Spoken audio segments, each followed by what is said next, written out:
ఈ మాచర్లలో ఇటీవల కాలంలో ప్రజాస్వామ్యం లేదు, ఎన్నికలు లేవు.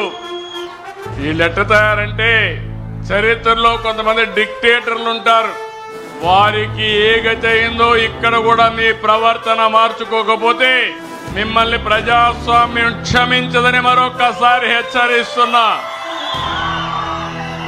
ఇన్ని సంవత్సరాల అనుభవం ఉండే నేను ఆత్మకూరులో బాధితులు తీసుకురావాలంటే ఇక్కడికి తీసుకురాలేక విజయవాడలో క్యాంపు పెట్టి, గుంటూరులో క్యాంపు పెట్టి, నేను రావాలంటే మా ఇంటికి ఆ రోజు తాళ్లు కట్టి రానియకుండా చేశారు.